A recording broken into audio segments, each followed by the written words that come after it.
This is the You Winning Life podcast, your number one source for mastering a positive existence. Each episode will be interviewing exceptional people, giving you empowering insights, and guiding you to extraordinary outcomes. Learn from specialists in the worlds of integrative and natural wellness, spirituality, psychology, and entrepreneurship, so you too can be winning life. Now, here's your host, licensed marriage and family therapist, certified neuro-emotional technique practitioner, and certified entrepreneur coach, Jason Wasser. Hey, everybody. Welcome back to the You Winning Life podcast. I'm Jason Wasser, licensed marriage and family therapist, and today's guest has had his work leveraged as educational tools by top mental health institutions.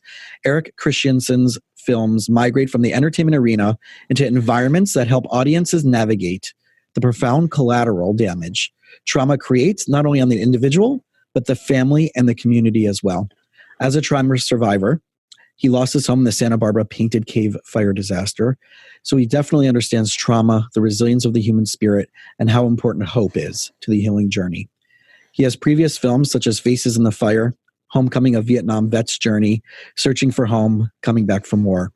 They've all been transformative in the recovery process for thousands of people whose lives have been compromised mentally, spiritually, and physically by trauma. He's a founder of LA-based EC Productions, a company that creates socially conscious, non-partisan films that enrich the human spirit. And by spotlighting survivors and their journeys, he's been able to help unify a variety of audiences around the power of hope and educate the general population around the complexities of trauma. Eric's a 7-time Southwestern Region Emmy Award recipient, and he's also produced for major networks including Discovery, TLC, PBS, MTV, and an Imax film. Eric, thank you so much for joining today to talk about a topic that we need to discuss more out in the open. Jason, it's an honor to be here, and I completely agree that for the last 25 years, pretty much that's been my mission, to get the word out about trauma recovery. Not just about the trauma, but trauma recovery. And, you know, it to me, trauma and grief recovery, almost, they overlap a lot. And so, you know, I originally did a lot of, I call my work grief recovery, and now it's buzzwords, but whatever. But I do a lot of trauma recovery and grief recovery. So before you got into all of this, let's talk just for a few minutes for people out there who haven't heard of you, haven't heard of your work, but your passion just to be in the film production side of things. Where did that come from? How did you get started? What mentors did you have along the way before you started getting into the specific niche? Oh my gosh, what mentors? And that's mentors is a big topic for me. But I got to say, in second grade, I think somewhere in second grade, I did my first film with a script, and I was shooting regular 8 film on a little regular 8 film camera. I had a script. I did a safety film for my school, and that was the start of it. And I think that's all I wanted to do since then. But the interesting thing is, and I remember being about, I don't know how old I was, but deep down, I always knew I had a message, and there was a reason I was doing these films, but it was never super clear to me until when I lost my home in the Painted Cave fire disaster, and then became very apparent why I was in media and doing films. But going back to the mentor thing, man, I've had so many great mentors, but I got to mention one mentor is Robert Salicia, and he was a commercial director, and he just taught me. I mean, literally, I did the old apprenticeship kind of thing. You know, I carried around all this equipment. I did whatever he needed, you know, and I followed him around. And it was such an education because he had such command of his craft. And he was a commercial director. He did a lot of major commercials. And I just learned, more than anything, I learned an attitude from him about how to just move through things and get things done and keep your vision. And so that was one of my mentors. So what was it like back then, going through this mentorship, having to carry around things, get the coffee, everything that people now joke about in the field, right? Because the assumption is I'm going to get a job, I'm going to get a mentorship, and I'm going to be doing everything that I want to be doing in the field, not realizing that sometimes you got to start from the ground up. And I think mindset has changed, especially with young professionals these days. So what's just a little nugget, a little tidbit of wisdom that you can share? And I call it the famous psychologist, Dr. Ice Cube, mantra of check yourself before you wreck yourself. And as an LA person, I know you would appreciate that. Oh, that's hilarious. And not to name drop it, I actually ended up being, I edited, I'm going on a different tangent here real quick, but I edited a lot of rap videos, believe it or not, early in my career or midway through my career. And I fell into this niche. The director, Marty Thomas, said, "You look like a great cop." So I ended up going down to the set of a rap video, and it was one of Ice Cube's proteges. And so I played a cop in the video, and the next thing I know, I'm doing a scene with Ice Cube. So anyways, you can cut that out if you want. But rewinding, speaking of mentorship and how it's changed, you've really kind of hit one of my hot button pet peeves, because I learned a lot by the humility of having to, it's not the humility, to me it was an honor to be able to be around somebody that was such a master and be able to help them out some way. And then for them, in turn, that respect that I got from being able to humbly do whatever they needed, be passed down a big gift. And to me, that was priceless. But now I interview for people coming in as a production assistant or something, and they're all, "Well, it'd be great. I can't really wait till I direct the next film with you." And I'm, excuse me, I'm like, I've been doing this for like over 40 years. And then you just, that's lost. But what I got from it is just so much. And I have a series of mentors, not only Bob, but it's just also, it's also a mindset of being able to be taught and look for your teacher. And I think if that never stops, that's a good thing. I'm always looking for the next teacher.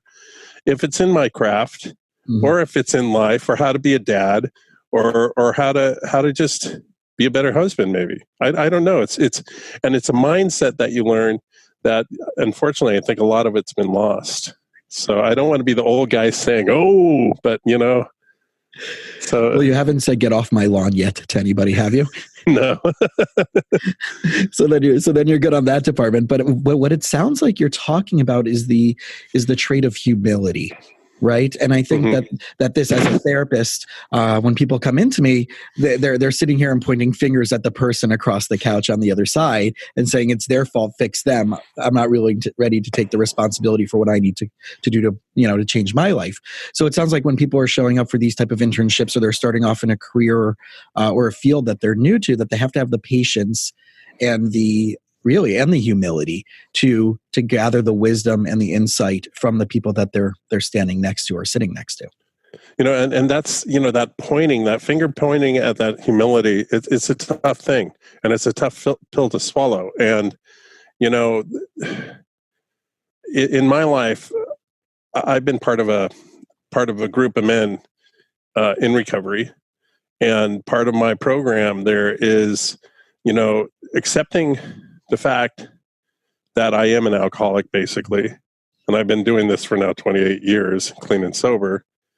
The other part is, I made a list of amends, made a list of wrongdoings I've done, and I started to own that. So not only did I own my shortcoming of my chink in my armor, I guess you would say, but then I had to start to own my actions and let those go. And then, I'm going on a whole different, but it's so important to me, and it's what we're talking about. Now I have to own my emotional state. And that is a very tough thing, but it's also a gift, because once I stop saying, you're making me mad, this is a situation, this is why I'm at this way emotionally. Once I can get to the other side of that and say, you know what? It's like what Abraham Lincoln said, as happy as we that we allow ourselves to be, that I can own my emotions. It's a big source of power for me. Well, that probably ties through to all the work that you're doing, right? As you jumped from your own personal traumas, losing your house in the fire, recovery, isn't the theme, and I know this as a therapist and as a certified addictions professional as well, is that the accountability aspect is a huge part of healing. Oh, and 100%. And working with these trauma survivors is the people that I see that are, it's hard to speak about it without quantifying or qualifying certain aspects of healing and trauma, which is really not on the board. But in order for us to communicate, it's something I have to talk about. But so going back to that question is when I see somebody that's really, I hate to say it, but on the fast track to healing, that has really put themselves out there and that are reaping the gifts of the healing and getting to the other side of things. The core of that is usually a complete honesty about what has happened to themselves. That they can actually get to that core. And how do you get there? It's so many different modes and modalities that you can, but it's the people that have really accepted this has happened to me and this is the truth for me right now. And then they start to move on at a quicker rate. So then let's lay some framework for the conversation. Yeah. And let's start off with your own personal definition of trauma. Oh my gosh.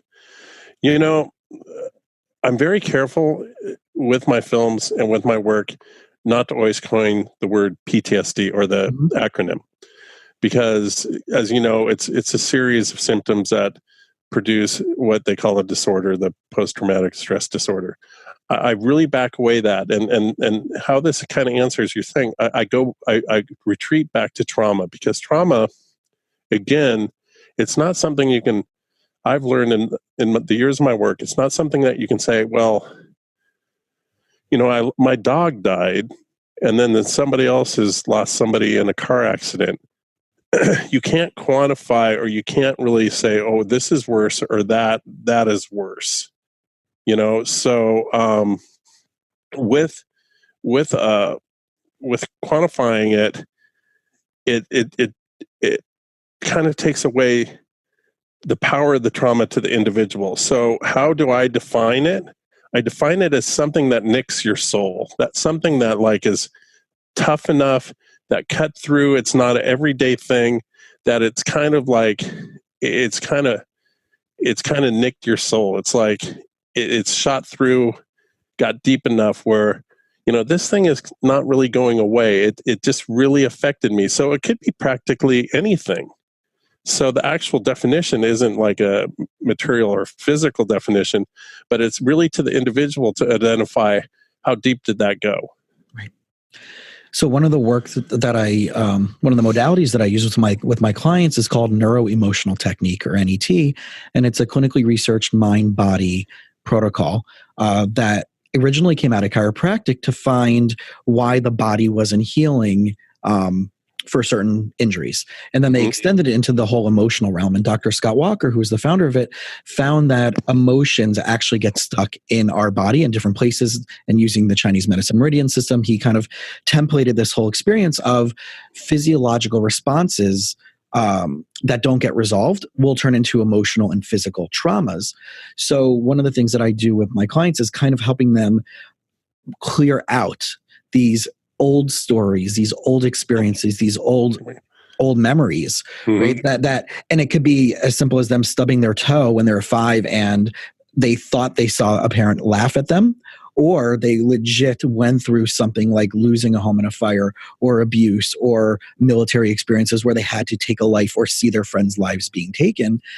Those stories, rationally, as you know, is the narrative around it, right? But our physiology will respond the same, right? We'll go into fight or flight. Our reptilian brain will talk about safety.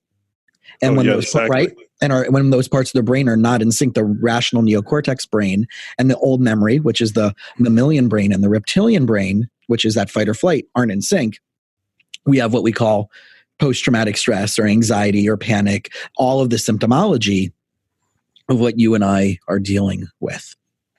And I love that explanation because, it's so difficult to, and I think we start to find this out when we get on the healing path, that there are actually mechanisms within us, deep within us, within our mind and our soul, that that we don't have control of. And we like to have this front that we're in control of things, that, that didn't really, I was 5, it didn't really affect me, I'm pretty good with that, and this and that. But deep down, these things, like you're saying, they get stuck, and it becomes this kind of metaphysical, spiritual sludge that starts to slow us down. And soon that whole system, it slows our whole system down. But we have this outward approach and idea in our head that in today's society, I'm in control of this. It's okay. That's not, but that's the fascinating part of this, because we have these things that are going on so deep inside us that we really don't have control. And these things then surface and it surprises us. Right. And that's the deeper layer of our autonomic nervous system. And in NET terms, we call that a neuroemotional complex, an unresolved physiological stored memory that will show up in certain circumstances that our conscious brain doesn't realize is there, but our non-conscious and our subconscious is saying, wait, you are not safe. You now have to go into some type of fight or flight in order for you to find some stability in that experience. And like you said, people are walking around day and night putting on that game face and the mask, which we're going to get into later about the work about unmasking, having to deal with this, but on the inside, right, their heart rate's going up, they're sweating, they're avoidant, they're not able to be proactive in their family life, in their personal life, in their spiritual life, in their business.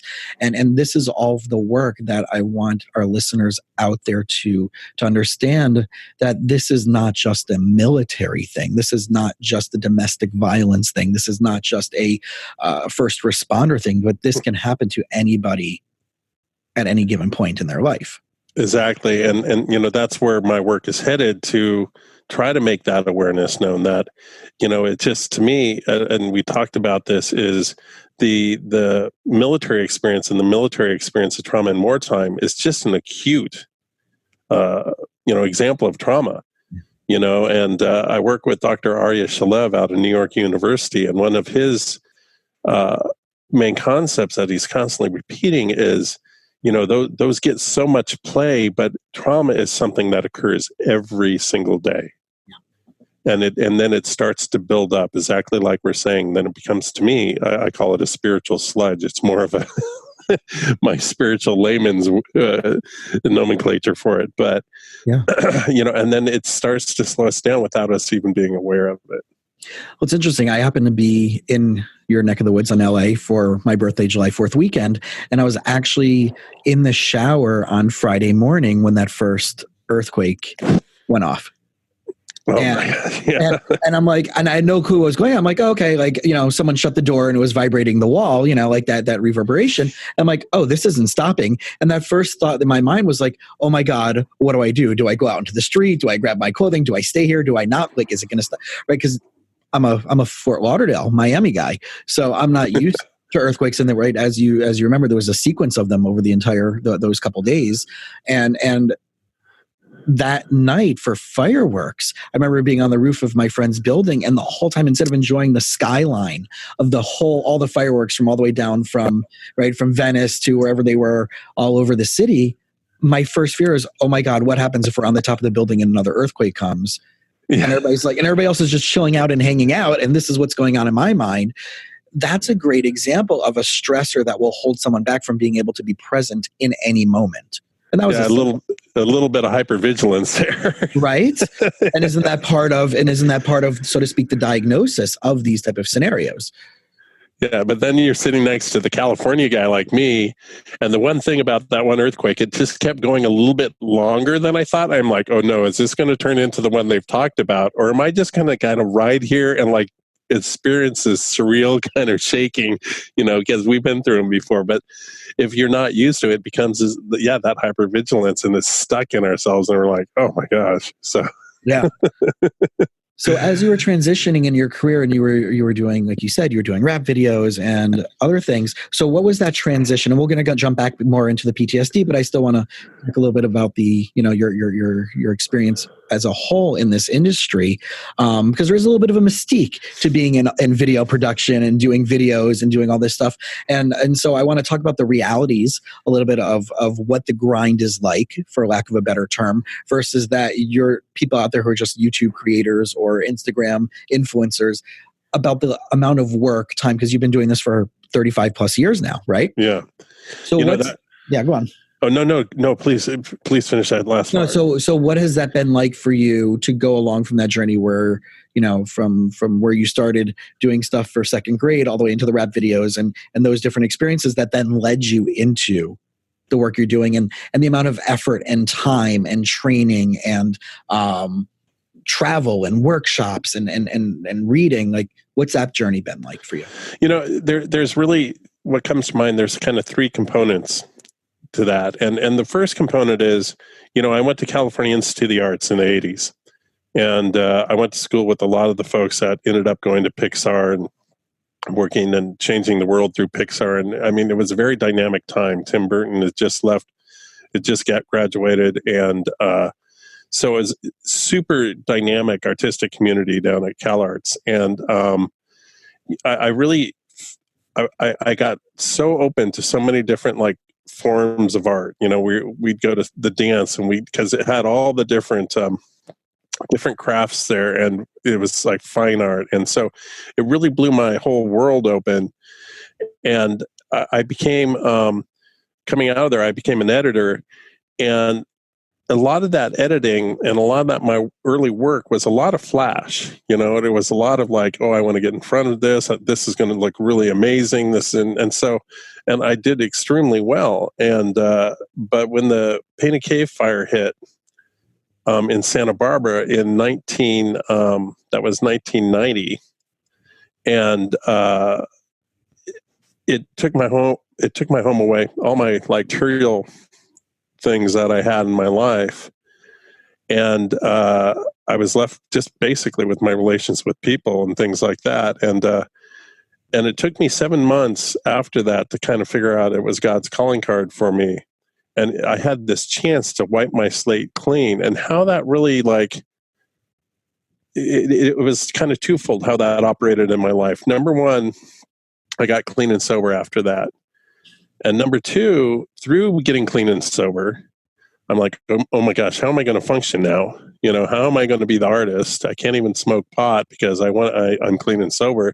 How am I going to be creative? But what happened is, and to me, it's a God-led thing, that right after that fire, I made a film called Faces in the Fire about the recovery of my fellow disaster survivors, because I was fascinated by how we could all speak with each other. It was easy to speak with each other. We were all on the same survivor boat.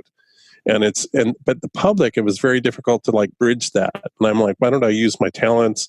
And naively, I jumped into this, my first personal documentary. And that won my first Emmy Award. A year later, we showed it after the Painted Cave fire. And then I got feedback from not only the people in it saying, this has changed my life, because now that validates my whole journey. I lost my house and all this and everything, but it really validated this whole journey. Then from the community itself, man, it brought the community together in this kind of healing thing. And I'd never experienced anything like that. And it was just so powerful for me and my growth and my personal healing. My work changed from then.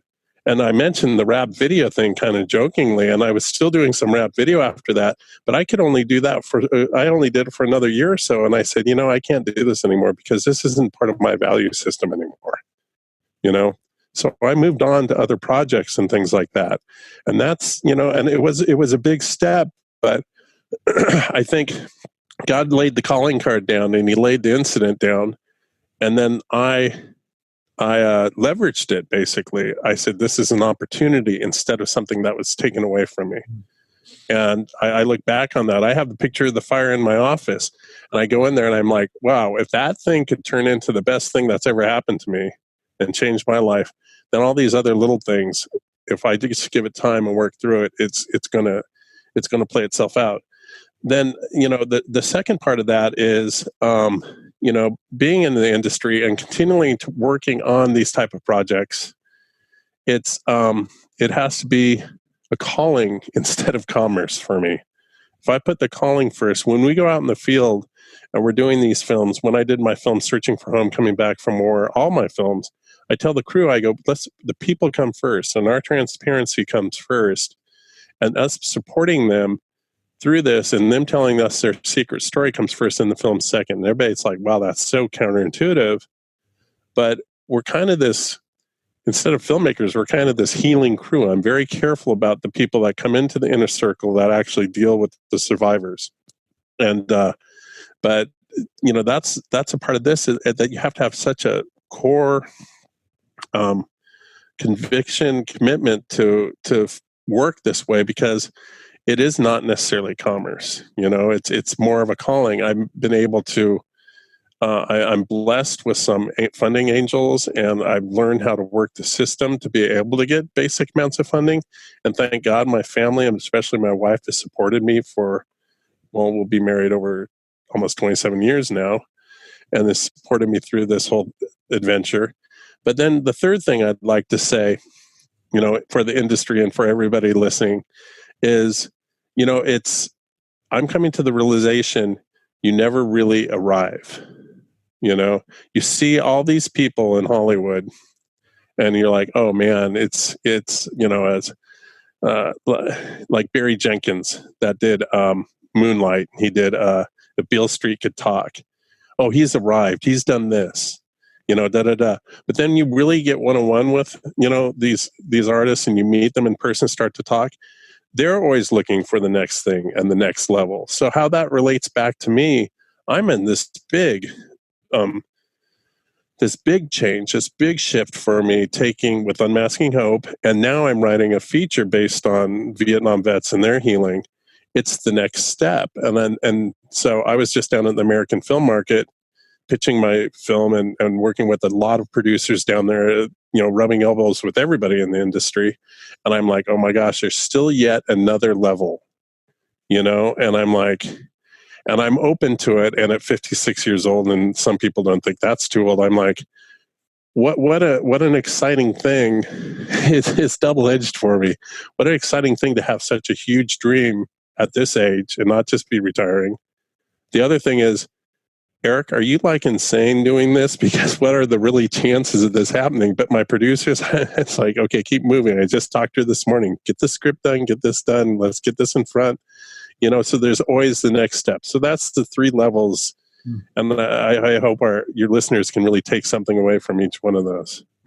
Well, I think what's really powerful about what you said at the beginning of that was the community, the conversations in the community of those who went through similar experiences, and how everybody out there, whether they want to admit it or not, is looking to be accepted, looking to be heard, looking to be valued.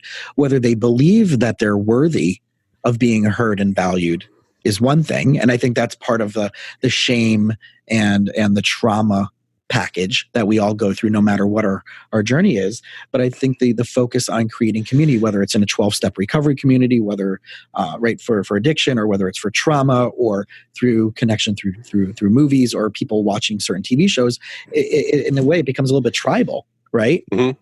Oh, exactly. And I thank God, you mentioned a certain step-based community. I thank God for that, because I've learned so much from it. And 28 years later, I'm still hitting 3 meetings a week and doing what I need to do. But the amazing thing is, what does that have to do with your career? What does that? It has everything to do, because that empathy that I learned in there, and that ability to connect with others, and that model plays out in so many situations. So when I'm dealing with a veteran, it's like, what do I have in common with them? Well, I have a lot in common, because number one, I had my trauma. Number two, I fully understand the recovery, and I fully understand the challenges of recovery. One of the best and one of the most amazing things, compliments, I take it as a compliment. After some of my screenings, especially with veterans, they come up and go, "Are you a vet?" And I'm like, no, I'm not. I go, and then they go, wow, and how did you know? And I'm like, well, thank you. That's a huge compliment. Yeah. And as you take that, and as you talked about having your passion over the dollar sign, is really, really important. And this is one of the things that I try to drive home consistently through my practice as a therapist and coaching, and through this podcast, is what you talked about is core values. And I'm a huge fan of values-based decision making. And it's a running theme that I want everybody to get really clear on, is that, like you said, like there's probably certain projects that you can be offered at this point in your career that might be the next step for you as far as infamy and right and glitter and all that stuff. But if it doesn't align with your core values, are you more likely to say, I don't know if that's the right fit for me? It's funny that you should mention that, because honestly, at this point right now, at my age, and watching other people my age retiring and things like that, and me continuing to work in this field, is every morning I have a wrestling match. The one side of me wakes up and is like, what are you doing, Eric? It's like, look at your past, look at all this, you don't have your 401k, you don't have like this huge income, and you can't go out and buy that Mercedes. Then the other side of me goes, look at the 10 million people that saw us searching for a home coming back from war. Look at what you're trying to do right now, and look at, and the big break is just keep everything in rowing. I'm being totally honest, and it's a big wrestling thing. And I know to get that out of my head, I got to do my meditation, I got to do my readings, I got to get centered, and I got to take control of my and then I got to usually speak to another person that is in my program, and touch base, and then I can go out, and that kind of demon that's like constantly trying to like get me to is gone. I mean, I'm just being honest about that, because it's a lot of work, but I believe that God's put me on this path, and He hasn't wasted any time, and it's been literally since I made Searching for Home in 1991. Since then, I mean, I'm sorry, Faces in the Fire since 1991. So. But I know if anybody listening right now to this episode, and if they think that they haven't had or won't have that same type of struggle or wrestle with something in their life, and they think they're kind of immune to it, I don't think they're being fully, truly honest with themselves. No, and I agree. And that's something that, I don't relish in this, but, there's certain people in the industry that are extremely well known that are still what you would say are struggling, because it's the next thing. It's the next thing. And so, and people with that work on integrity too, that are struggling in this industry. And so when I hear these stories about these people I'm like, that guy he's having this and he can't get this film made, or he finally got his film made and he has this amazing film catalog. Then the studio just goes, oh, we're going to only release it into 20 theaters. And it does make me feel better, I got to be honest. But I'm like, okay, everybody struggles, especially in this industry. So. Right. And especially as we go from each of the different topics that we've already talked about, this is so relatable to anything that anybody can be doing, whether they're a college student or in high school, whether they're a young professional, whether they're in their relationship or in their business, is that we're talking about common themes that can go across so many different aspects of life. So in the work that you've been doing, especially in the documentary world and the trauma world, is there a consistent common theme in each of the stories that you hear? Oh my gosh. It depends on the type of trauma. But the one thing that comes to me is that really hits me strong when you say that, is a theme that continually comes up. It really hit me strong when I was thinking about one of the 9/11 survivors that I interviewed, and I'm good friends with her now, is this feeling of not being able to accept the healing or the good things that are coming along. And it's because of like, well, look at the others. It's a form of survivor's guilt, but not necessarily survivor's guilt. It's, well, those other people didn't make it through. It's like, well, mine wasn't that bad. And it's this like inability to accept the fact that you're on this path and you're starting to heal, and it's okay to accept it, that you're okay, and this really did happen to you. And so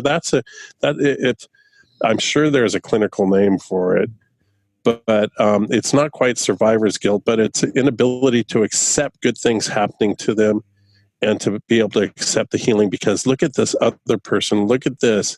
And that's what makes me so sad, because I see the beauty in where they've come from and where they're going, but they have a tendency to pull themselves down. And largely it is a phase, because I know I do continue to like be in contact with a lot of people in the films that I've worked with, because they become good friends. But a lot of times it becomes a continual theme in their lives too. So, well, I wonder that the idea of being able to experience joy after such a heavy impact gets lost, because not only are they stuck in their own story, but they're seeing people around them who've experienced other stories. And how dare I do the work, or how dare I be able to enjoy all of these good things that might be coming if I know there's other people suffering, or there's a part of me that's still suffering. And it reminds me of last year, neuroemotional technique was actually featured in an episode of Grey's Anatomy.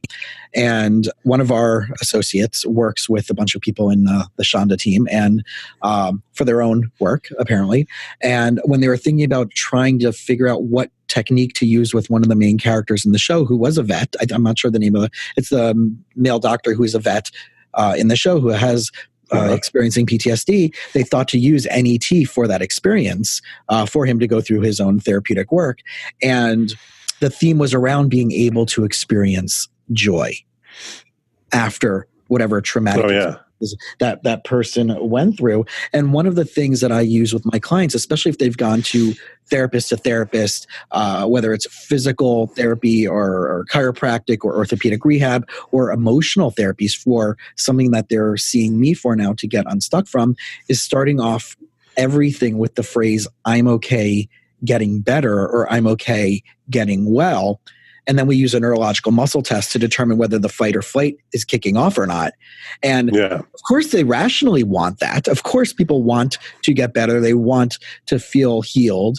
But if there's some part of their unconscious or subconscious that's triggered, for lack of a better word, they're never going to get that goal that their rational brain that they say that they want. So I always start there when I have those clients that come in who've been in the circles of healing and haven't gotten as far or anywhere near where they want to go.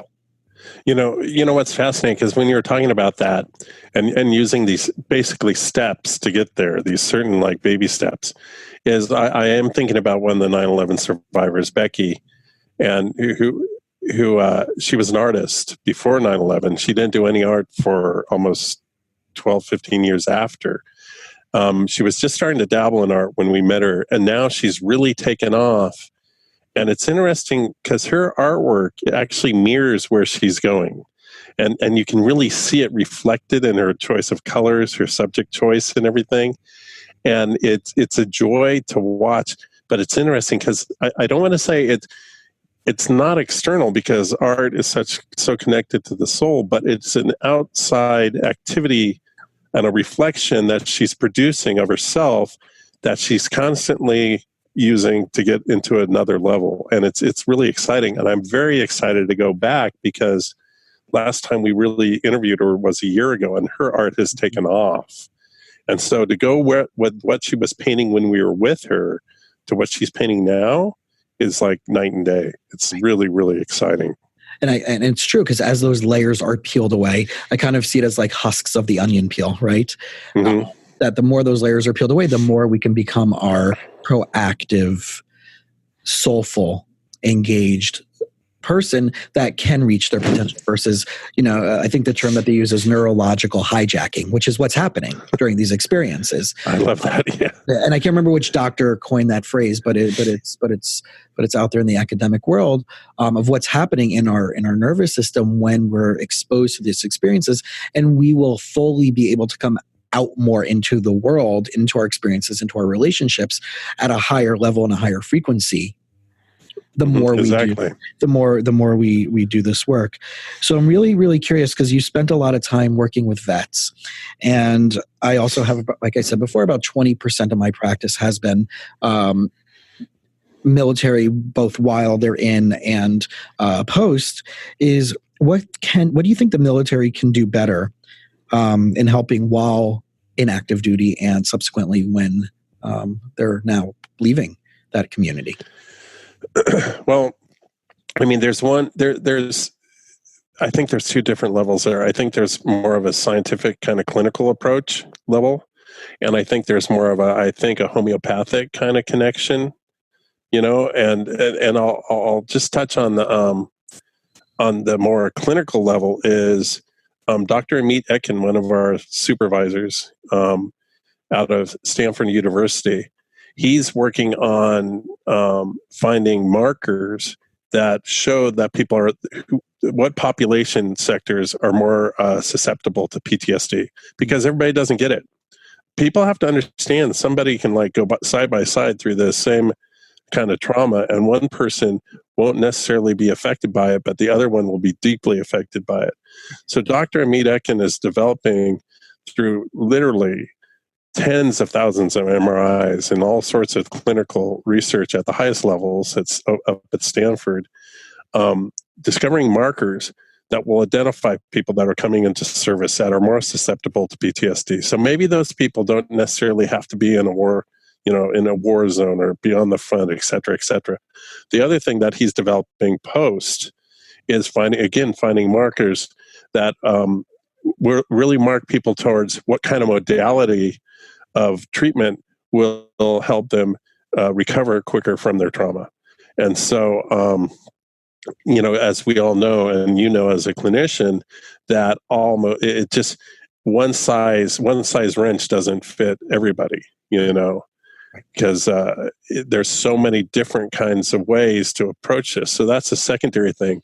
Personally, now on a more homeopathic level, what we could do is I like the Native American kind of traditions of welcoming the warrior home, and it doesn't. And I try to speak to some of these in my new film I'm working on, is my narrative film, is that no matter what you actually did in the war, if you stood and fought, or if you ran, or if you're behind a desk, whatever it is, when you come home, you're welcomed home into the society in a certain formal way. One thing that the Native Americans did was separate the warriors and have other older warriors with them when they came home. And until a certain period of time, then they would be welcome, and ceremonies are big. People are like, oh, what's a parade? Well, talk to a Vietnam vet that didn't get the parade when they got home, and you'll find out the importance of ceremonies. So you separate them, they debrief together, with the elders, then they're celebrated back into the community, and it's an event, it's a ceremony, and then after that, having milestones. That's why Veteran Day is so important. Thank a vet, because these things are not just something for a barbecue or something. It's it's part of the healing for all these guys, because milestones and ceremonies are a big deal. So that's if I could run that, that's something that I would like to institute. Yeah. And it's really profound that you're saying that. For me, I'm a grandchild of a Holocaust survivor who escaped Nazi Germany. And the story that I know from is that he escaped on a train that was going to one of the death camps. And if he was found immediately, he would have been shot and killed. And the power of coming from Poland in a liberation camp, coming to America, he ended up in Scranton, Pennsylvania, getting married, starting a business, which is now third generation in our family. My brother and sister have taken it over. It's a family furniture business. But the theme of intergenerational trauma and what's talked about, what's not talked about. Like, I can't imagine that like 50 years ago, anybody that came out of that experience were welcomed with a parade and a celebration of you survived this atrocious experience. And whether it's something that happened in Darfur, or whether it's happening in Cambodia, right? Any of these things that were happening now in these mass genocides, no, we're not giving them that parade, that welcoming home. And I think that's so powerful and so beautiful in the culture of what you shared, that we need to do more of that. And Veterans Day isn't just about the barbecues. I 100% agree with you, as I'm born on 4th of July. So I very much relate to the idea of independence and freedom and being able to bring that to our purpose and potential. But I want to take a step back to what you're talking about with the study, which is something I'm passionate about as a therapist and as a neuroemotional technique practitioner, is the study that just came out of Jefferson Medical School that you'll find really interesting. And I'm already trying to figure out a way that we can connect your guys and my guys together. Okay, great. So for those who haven't heard this out there, and for you for the first time, NET partnered with Jefferson Medical School. Dr. Dan Monti is a psychiatrist, and he is the head of the integrative medicine department there.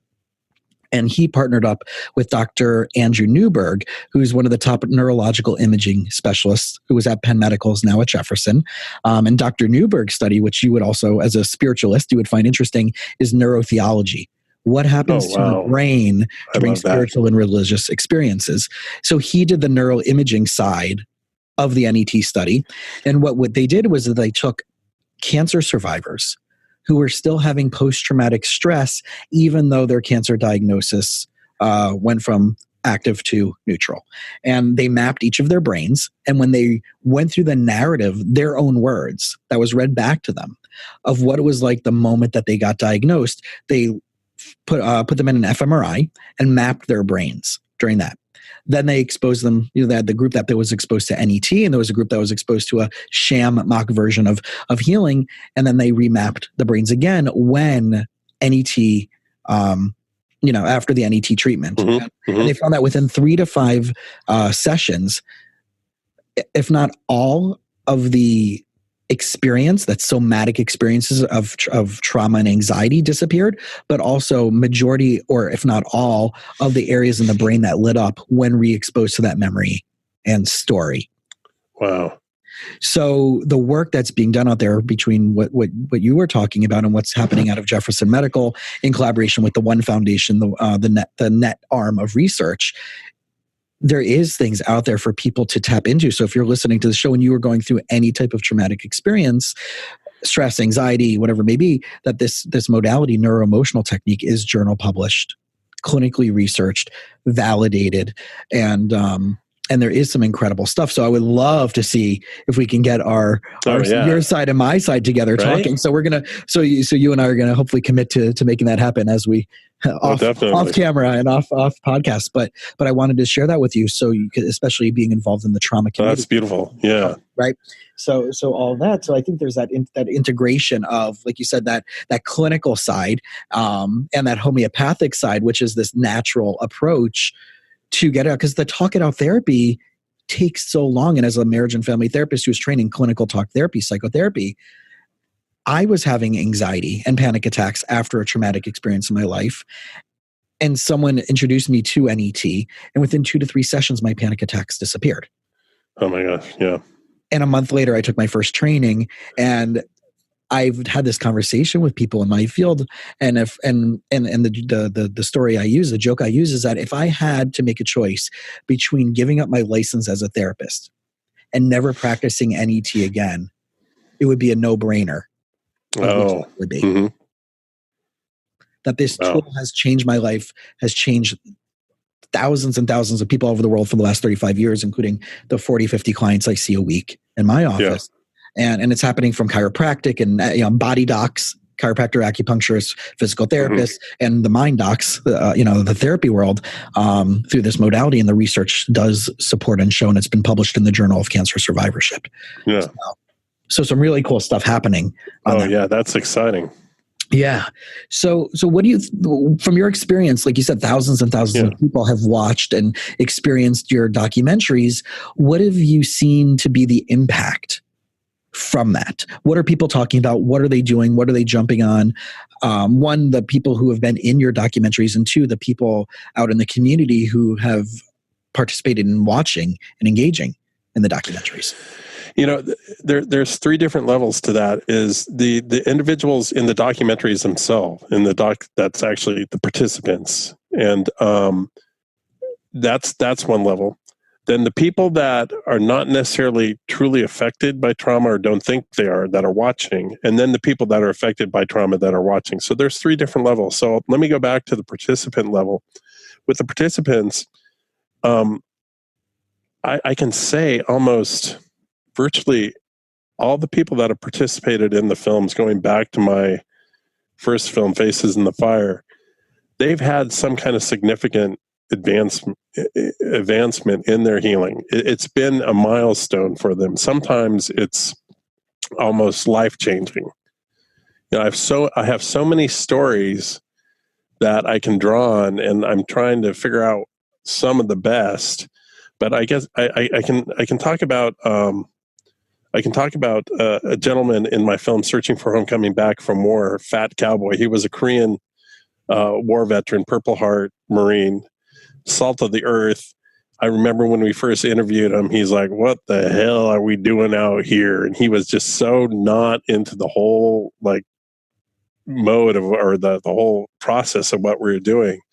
Slowly but surely, we got to know each other, and then he opened up. He had a stroke. We went and interviewed him in the home, and I got to know his whole family, who are amazing. And actually, that's why I'm wearing the T-shirt from the Doodah Cafe. That's where we would go when I'm out there in Wichita, Kansas. And they introduced me to the Doodah Cafe, which has an amazing breakfast. So a little plug there. But I have I call them my family, the Johnsons, out in Wichita, Kansas. But going back to Fat Cowboy, he was scared to pass away. He knew it was the end of that was the end when he was in that home. And he was scared to pass away because of the things he had seen and done in Korea. And so, working with my crew very carefully, we interviewed him, and we had our clinical supervisor, Dr. Jeremy Crosby, who's based out in Wichita, was with us.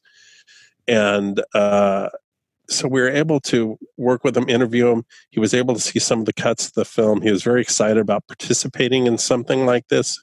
He was very excited about passing on his knowledge. But somewhere in there, after he passed, I got an email from his daughter saying, "Thank you for helping my daddy pass over to the other side, because he was at rest when he finally passed away." Those demons were gone, and a big part of it was participating in this film. Now, here's the exciting part, right? So we premiered the film on public television. That's an exciting part, but we premiered the film on public television on Veterans Day. And we're like, why isn't Wichita picking this up? Why isn't Kansas? We only have one tiny station in Kansas. What's going on? So Memorial Day rolls around, and then all the stations pick it up on Memorial Day. And so their whole family are able to see their patriarch on TV talking about his experience and everything. So we dedicated the film to him, and it was, for the family, it was an amazing validation of his life. So that's how that works on that side of things. That's one of the amazing things. The other thing is the people that aren't really connected to the trauma experience that are watching this. We Searching for Home, Coming Back from War showed 2,300 times in 3 years. So an estimated audience of 10 million people. So there's an enormous amount of education. And my belief is that through education, through this understanding, through the way I present my work, by just not getting politicized, by telling the soul journey, people connect, and through that connection, it produces a sense of empathy, and that empathy produces a sense of tolerance. So if you've seen this Iraq vet talk about what he's went through, why he has a 19 tattoo, which means he had 19 kills in Iraq. If you saw him on the street and didn't have a backstory, you had your personal attitude. You go, that guy is freaking crazy. But if you see the film, You see him talk about what that means to him, what he went through and his sacrifice. You see him on the street, you have a sense of empathy. You're going to have a little bit more tolerance. You might even come up to him and thank him and not be scared of him. So that's that one level right there. Then the other level, and we all know this, with the people that are actually in trauma, is identification. It's like, oh my gosh, did he do that? Me too. And then everything breaks open. The door either cracks open or flies open. And then they're open to like the path to healing. So that identification for the trauma survivor is huge. You know, on my early, for me, and I understand identification, in my early recovery, I had to come into a place that had other alcoholics. When I was able to see somebody else and go, man, you're as messed up as me, and you're doing the same thing, but you have a path out. What? You know, I did that. That identification broke everything open for me. And so for the individuals watching any of my films, that identification for the people that have been in that place is huge. So there's kind of 3 levels to that. It's interesting that part of identification is so profound when someone finally gets, so to speak, smacked across the face with it. I remember a bunch of years ago, I was sitting with one of my clients, and they were describing a traumatic experience that happened. And all of a sudden, I'm like, that happened to me too. Holy crap. Like, I didn't realize growing up, you know, my parents are both wonderful people, separate from being married to each other. Thank God they got divorced. And you know, that, as you know how that goes. And they're both thankfully doing what they need to be doing in their life now. But growing up in a home that was so tumultuous, where parents should not have been together, and seeing the traumatic experiences that me, as the older of my 3 siblings, didn't realize was going on, that being here sitting in a therapy session with one of my clients did smack me across the face and be like, wow, I do have trauma, you know, and I never thought of it growing up in South Florida, even though I was a scholarship kid, and thankfully I had community resources that allowed me to go from public school to private school, and had a great group of friends and a great spiritual community in the Jewish community, but I never saw myself as a trauma survivor. And I think that's wonderful that people are able to watch your documentaries that will hopefully have that aha moment and allow themselves to get the help that they need and tap into the resources that they need that are out there. So speaking of resources, what are some of the resources that you suggest? And obviously it's not an exhaustive list because there are things that both you and I aren't even aware of, but what are the things that you've seen that have helped some of the people who've been either participants in the documentary and people out there who've watched your documentaries that you've heard of tapping into? Oh my gosh. I mean, that's endless. I mean, we can go to the Achilles Foundation, and not only do they work with vets, but they work with other people that have other traumas. They have other physical disabilities. The Achilles Foundation, what they do is they get people out there. It was amazing. They get people out there to participate in the pedal biking. Mm-hmm. They do marathons. They would fly a group of veterans out for their, train them, fly them out for their first marathons, for their first 5Ks. It was very, very cool. Part of my film, Searching for Home, Coming Back for More, which you can find on iTunes, Google Play, and all the rest. But in Searching for Home, Coming Back for More, we were able to cover Freddie de los Santos, and he was missing a leg, and he participated in this race that they had in Central Park. But he wasn't the only person with what you would call a disability there. He was a pedal biker. They had the Achilles Foundation had people that are blind that had leaders, and they would have a little rope that they would hold for them, and they'd run. So the people that are blind would run right behind them. It was like freaking amazing. It gives me chills still thinking about it. So the Achilles Foundation is amazing. There's a Battle Buddy Foundation. Again, it's somebody from Searching for Home, Coming Back for More. Kenny Bass. He came back from Iraq, and he was just really, really having an extremely difficult time, and he got himself a service dog. And the service dog, it was a highly trained service dog. Everybody has a service dog now. Don't even get me started on that. But Atlas was a highly trained service dog that literally, if Kenny was having a dream, Atlas, a bad dream, nightmare, Atlas is trained to wake him up. Mm-hmm. Atlas is trained to get his six, sit right back behind him because he's a veteran. So when he's sitting there talking to somebody in the open, Atlas is trained to sit right behind him. So he started Battle Buddy Foundation that supplies service dogs to other veterans. And that's the amazing part. That's where he gets his healing now, right? So it's like, so he's doing great. And oh my gosh, there's just so many others that I've let's see, Veterans Airlift Command was started by a gentleman named Walt Fricke, who he was a Vietnam veteran, a helicopter pilot that got shot down and completely ripped his leg up, and he couldn't fly anymore, came home. And he was extremely successful coming home in business and things. And he started this, he's seeing all these other vets start to come home. He started this whole network of people that own private planes and jets that get veterans from place to place. So if some veteran that needs to get to like a reunion with his guys or a parade or whatever, his network, Veterans Airlift Command, hooks them together with a private pilot that will completely volunteer their time. They get a flight sometimes you can't get guaranteed a Learjet, but sometimes it is a Learjet, and Walt does these amazing things like that. So, but that's a crazy thing too. That's part of Walt's healing and giving back because he was there, he understands. And that's such an important part because in my films, there's the truth. It's what happened, the point of trauma. It's the healing. It's the me too. It's identification. That's the healing. That's when that starts. When you finally see there's another population like you, then there's the hope. And I define the hope in that situation as the individual that's gotten far enough along the healing path. They go back to the very beginning of the people still in the truth and help them out. And that becomes their source of healing. Yeah. I remember watching one of the trailers, and one of the participants said the following: you never really get over the trauma. You just live with it inside. And another one said being normal on the outside, right? But they know that they don't fit in on the inside because home doesn't become home anymore. And that's kind of the hard truth. Yeah. And that's what was so important in my films, that we give the sober hope.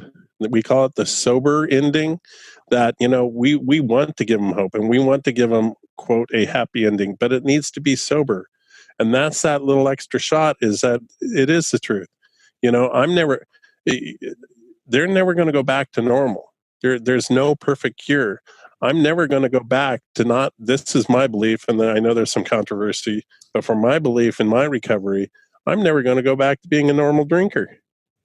I've crossed the line. I'm an alcoholic. I understand now I can never go back. So what do I have to do? I have to do what I need to do on a daily basis to maintain that. And it's the same with all my veterans friends and the ones that are like doing well, I guess. I hate to say quantify it, but the ones that are doing well understand that they have to work on this on a daily basis, but they can recover and they can be completely useful and go to the point of having the joy and experiencing happiness.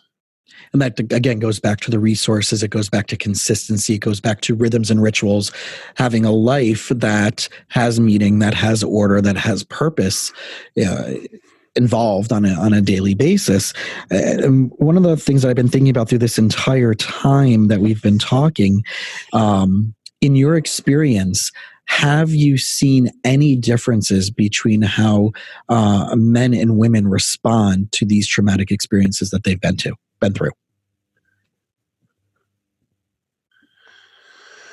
Wow, that's a good question. I got to be real honest. I don't have a large enough sample on the female side, although I do include them, and Sandra Lee was a big part of Searching for Home, coming back from war. And I got to say, on one level of my understanding, there is not a big difference. It's a very human and soul oriented experience that, to me, that's kind of genderless. So I guess from my experience and not from a clinical point of view, I would say there's not a huge difference. So But then again, I've interviewed probably twice as many men as women, and that's where Unmasking Hope will really change that. So let's talk a little bit more about that. That's your newest project, correct? Mm-hmm. Yes, it is. Unmasking Hope. Yeah. So let's set that up for people out there. And what are you trying to tackle with that? And it's presently out, or it will be out? Unmasking Hope it's been an interesting journey. We started after I finished Searching for Home, Coming Back for War, and we had such a great response to that on public television. But it also took me 8 years to make that film. So there was a couple kind of criteria in making my next film. Is number one, I didn't want it to be 8 years long. Number two, I wanted to expand on what I've learned and to reach a wider audience. And number three, again, I didn't want to go 8 years, and we already had an existing distribution system that we've set up through public television that we would use. So that's where Unmasking Hope was born. And basically, Unmasking Hope is like my other films, but it goes into other traumas. We have 9/11, we have first responders, we have military sexual trauma, we have sexual trauma, and then we have mass shootings. We're going to move into there's an unlimited amount of different traumas. And so, but the interesting thing that's happened with this film now is while we're still pursuing that track, it's gotten picked up by a producer, and now they're pitching it as a series, which that's what I'm talking about. It gets me to the next level. And it's a battle to maintain the integrity of my original concept and idea in the world of reality TV. We got it to one of the biggest agencies in LA, and they're like, to us, it's pretty obvious what the hook is. And they're like, we're not seeing the hook, and it's kind of like they want to see people pulling their hair out in the middle of the street. But going back to Unmasking Hope, it really is very similar to all my films. It's an aggregate of stories that tells one story about healing, and it tells the differences and the similarities. But when you're like a mass shooting survivor and a first responder, what do they have in common on their traumas? Or a 9/11 survivor, they have a ton of different things in common, but it's all different. But how I tell stories, I interweave them, so that produces an aggregate of their overall story. So then the viewer says, wow, if a 9/11 survivor can relate to like a first responder, then I can relate to that because of this. So it's kind of a certain form of storytelling that I've developed, and Unmasking Hope is kind of the fruition of it. Although I've been told by distributors early on, before Searching for Home came out, one of the things they would say about Searching for Home, there's too many stories in it. People don't understand it. They want a singular story. But I stuck to my guns, and it was extremely successful. And so Unmasking Hope right now is most likely going to be a series that we're pitching right now. If not, it'll be on public television in about a year as a singular show. That's amazing. So I guess I want to wrap it up with tying this all into today's social and political climates, and without getting down the rabbit hole of blame on any side of any political theory or stance. How much of what you're seeing through your lens of the world that people are experiencing and allowing, maybe I would even say, are they allowing themselves to experience and put themselves in traumatic situations because of the amount of time, effort, and energy they're spending talking about what's going on out in the world, especially in our political experiences that are happening today? Okay, my understanding of that question is, I think right now, and this is connected to kind of the political climate. It's connected to social media. It's connected overall to like how we connect and how we're relating. And it's not a left or right situation.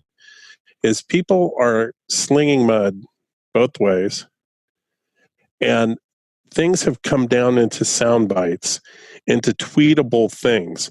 Very, very serious like situations and subjects have been compressed into what is 32 words or whatever.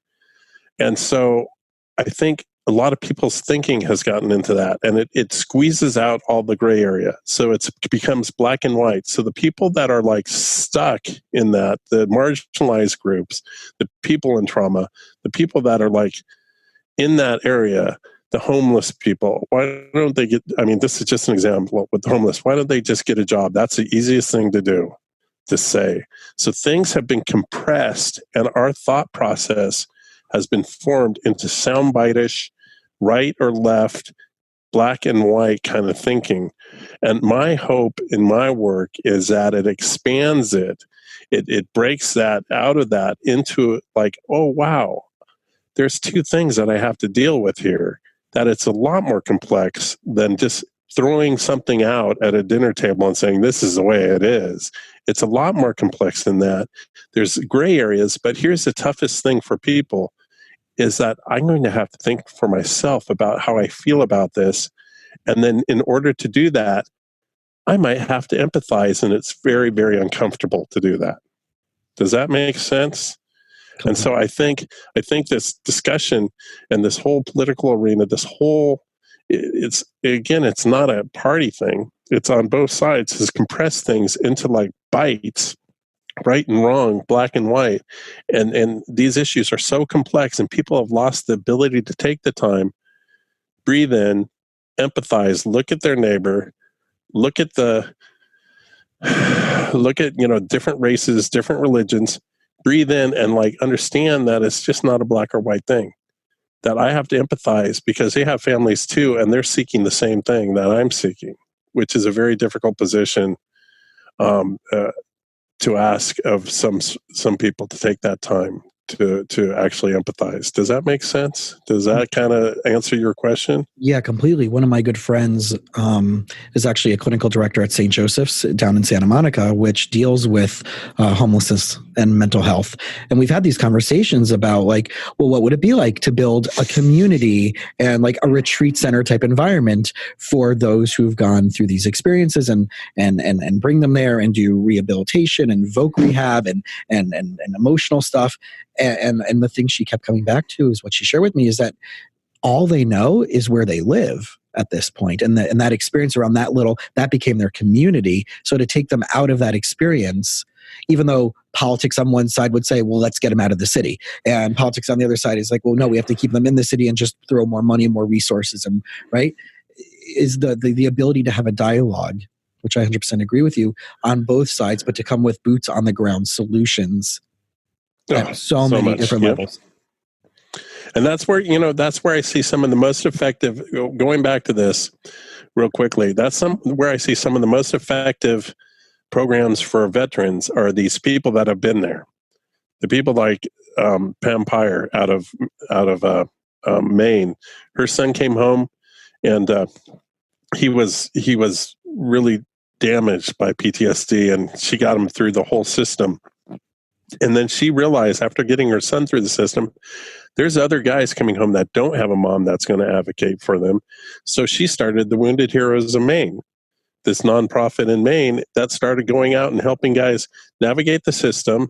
And not only that, make sure that they have heating oil in the winter and all this other stuff, but it's boots on the ground. It's like somebody that said, hey, I got this.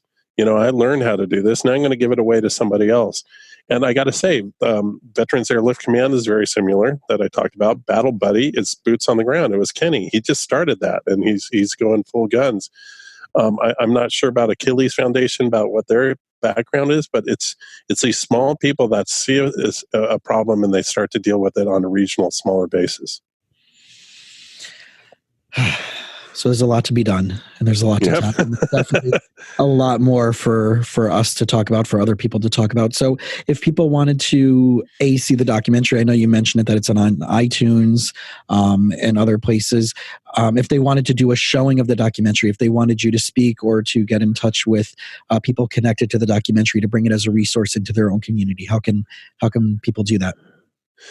They can get a hold of me through my main website, which is it's EC Productions, Eric Christiansen, ecproductions.com. They can get a hold of me through there for any speaking or like being able to show the film. They can go to searchingforhomethemovie.com also, and they can go to unmaskinghopethemovie.com. But if you want to get a hold of me, they can go through ecproductions.com. And again, I'll just plug my film, Searching for Home, Coming Back from War. You can watch it tonight in honor of Veterans Day, and it's on Google, Google Play, iTunes, all the usual subjects for streaming. So it's Searching for Home, Coming Back from War.